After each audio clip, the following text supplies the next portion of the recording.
everybody, and welcome to The Sims 4. Today we're going to be building a micro home for this sim right here. Her name is Danielle, and she has just enrolled in university, so she's going to need a place to study and hang out while she goes to school from home.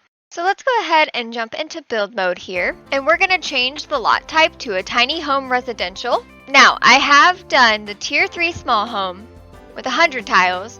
I've done the tier 2 tiny home with 64 tiles. So today, we're going to do the tier 1 micro home with a maximum of 32 tiles. And if you would like to see those other two videos, I'm going to go ahead and link my Sims 4 builds playlist down in the description below so you can watch those if you'd like to. But let's go ahead and get started on this micro home. So I really didn't have a plan going into this build. I kind of played around with maybe thinking of doing a modern type of build for this micro home, but in the end I decided that that's not really what I wanted to go for. Here you can see me playing around with a rooftop. I was thinking, maybe she could use more space and we could make a little outdoor rooftop area. But what I didn't realize is at the top, you'll see that it's gone over the 32 tile count because of that roof. So you'll see me get rid of all of that here and decide to go with just a normal roof instead. I have been trying to play around a little bit with the curved roofing now that that's been added into the game. And I actually really liked the way that this little roof turns out. You won't see it here, but I ended up going for more like earthy, kind of like neutral tones for this house because my previous builds have all been pretty colorful and fun, and so I kind of wanted to go for a more muted earthy look for this house, which I ended up really liking a lot. So I used a lot of like browns and tans, a little bit of white in there too. So now that we have the base of the build, I'm going to start working on the landscaping a little bit. Still sticking with kind of like that more natural look, adding this little pathway to the front of the house, and then adding a little bit of the trees, kind of bringing in the white from the birch trees to kind of match the roof and complement that a bit. And then I started thinking, I was like, man, everything looks really dead. And I was like, I'm going to go ahead and change it to summertime just to bring the trees and the ferns back to life, add some more color to this build because they were pretty drab looking.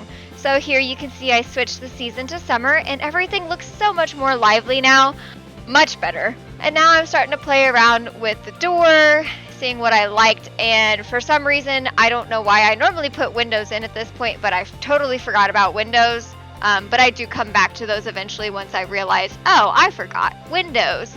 But here I am trying to figure out the layout, which a layout for a home this small is pretty simple just because you really only have to have a room for a bathroom and then everything else just goes in one room. So I just had to find out where I wanted to put that bathroom at. And now it's time to work on flooring and walls and all the fun things like that.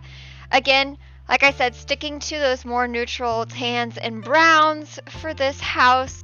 The Jungle Adventure flooring is one of my all-time favorite floorings. I just love the way that the colors look, and it's just, I don't know, it's very warm and inviting to me, I think.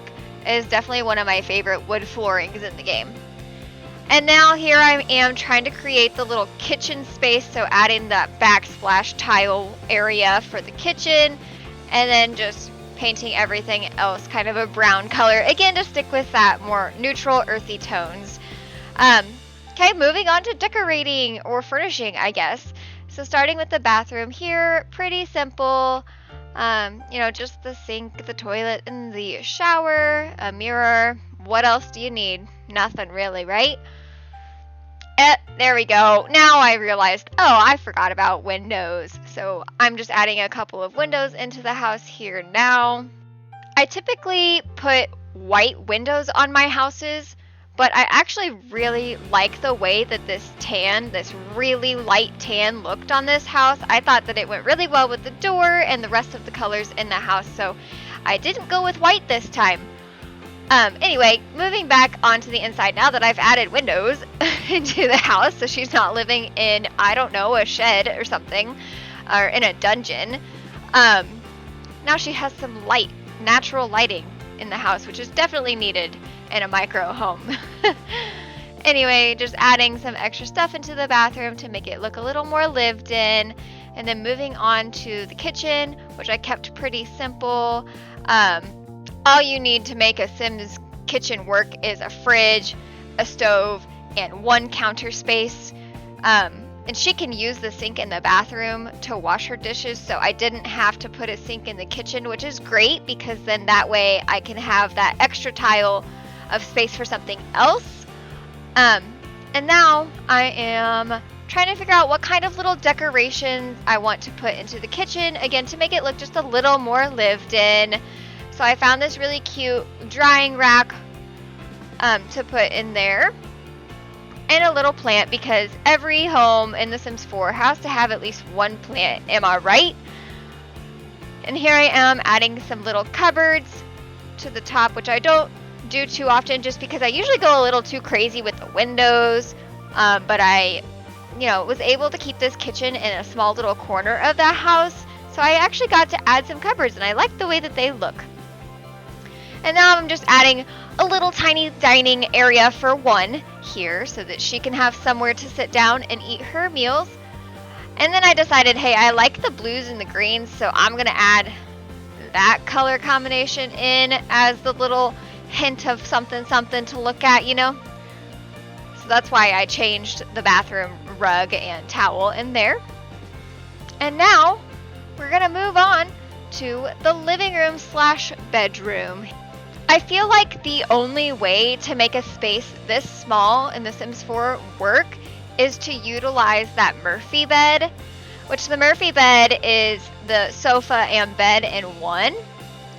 So, daytime, it's a sofa, but then at nighttime, you press the button and the bed comes down. So that is what she's going to have to do. And then I thought about it and I was like, man, where am I going to put a TV? Because it wouldn't make sense to put the TV all the way across the whole house. So I thought by adding this little half wall, I could hang this little TV on it. And I thought it looked kind of funny because it was hanging off. So then I sat here and I was like making the wall taller until it looked right. And then I ended up liking the way that that looked. So I kept that there, added a little wall to add some more separation into the kitchen. And ta-da. And then I liked this, the way that column looked. It looked a little big, but it matched the tan color of the door and the windows so perfectly that I just wanted to keep it there. And we're almost done with the living room. I'm gonna try to find a rug that I like. And I play around with this one a little bit. I was playing with the angle on it. I didn't know how I wanted it to look, but I settled with that. So, moving over to this last little area here. Oh, I added a cute little light. Moving over to this last little nook, I thought that that would be the perfect spot for a desk and chair for her to sit and study at and do her homework. So that's exactly what I did. Got the desk, got the chair, got the computer, and it's in front of that giant picture window. So not only does she have a good spot to study, but she can also enjoy the view and have that sense of fresh air when you need a break from studying. All right, here is the house, all finished. Let's go ahead and take a look on the inside. So, with a 32 tile home, there's not a whole lot to see. You can pretty much see everything in this shot right here. But when you walk in, you have the little living room / bedroom with the Murphy bed there. A little bit of risky living with that Murphy bed because Murphy beds can actually malfunction. And that's the end of your sim at that point. Anyway, and then we have just the little kitchen back here and a little seating area for her to eat her food. The thing about the kitchen, you'll notice there's no sink and there's no trash can. I forgot to add a trash can. But there's no sink because Danielle can just walk over to the bathroom and wash her dish in that sink instead. Speaking of the bathroom, next is the little bathroom here. It's got everything that she needs there. And then also on the other side of this little wall here is going to be her little study nook where she can do her homework. I missed a little piece of the wall there, but she can use her computer there to do her homework and stuff while she's attending university. And I kept the outside pretty low maintenance for her, considering she'll be busy a lot doing homework and attending classes and stuff. So I kept it pretty simple. That's pretty much the entire house. So please let me know in the comments below what your thoughts are on this house, or if you have any tips on how to build micro homes. I think this is only the second micro home that I have ever built. The first one I built when tiny living first came out. But I think that this is the second one I've ever built, so let me know if you have any tips on how to utilize the space better, or if you like this house. I hope that you really enjoyed this video. Thanks for tagging along with me while I build this micro home for Danielle. If you did like the video, please go ahead and leave a like and subscribe if you are enjoying the content that you're seeing. And don't forget to push that notification bell so that you're notified every time I upload something new. I hope you have a great day, and I'll talk to you later. Bye!